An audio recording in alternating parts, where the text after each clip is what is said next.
अस्सलाम वालेकुम दोस्तों। समात यानी सुनाई के अमल में बहुत सारे मुतहरिक हिस्सों की ज़रूरत होती है। लिहाजा इससे पहले कि मैं ये समझाऊँ कि ओटोस्क्लेरोसिस क्या है, तो उससे पहले चैनल को सब्सक्राइब करें, लाइक करें। तो दोस्तों, पहले मैं ये बता दूँ कि हम किस तरह सुनते हैं। सबसे पहले आवाज़ बैरूनी कान में दाखिल होकर कान के पर्दे से टकराकर पर्दे को मुतहर्रिक कर देता है। फिर ये आवाज़ को दरमियानी कान में मौजूद 3 हड्डियों के ज़रिए आगे मुंतकिल किया जाता है। इन 3 हड्डियों में एक को मेलियस, दूसरे को इनकस और तीसरे को स्टेपिस कहते हैं, और इन तीनों को आसिकल्स कहते हैं। अब इसके बाद स्टेपिस आवाज़ को ओवल विंडो के ज़रिए कोक्लिया यानी कान की बैटरी में मुंतकिल कर देता है, और फिर ये कोक्लिया के अंदर फ्लूइड को हरकत में लाता है, जिससे टिनी हेयर सिल्स आवाज़ को समी आसाब जैसे ऑडिटरी नर्व कहा जाता है उसके ज़रिए आगे दिमाग तक पहुंचा देता है, जिसके नतीजे में हम सुनते हैं। अगर इन मराहिल में किसी एक में भी खलल आ जाए तो आपको या तो सेंसोन्यूरल हेयरिंग लॉस या कंडक्टिव हेयरिंग लॉस या मिक्स हेयरिंग लॉस हो सकता है।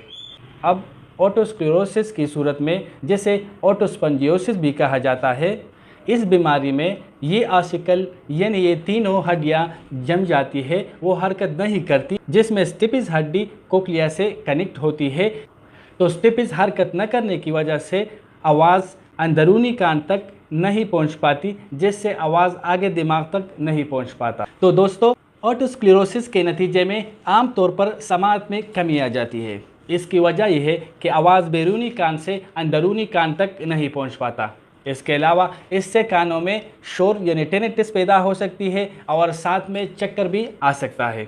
इसके अलावा ओटोस्क्लेरोसिस से आपको सेंसोन्यूरल हेयरिंग लॉस और कंडक्टिव हेयरिंग लॉस भी हो सकता है।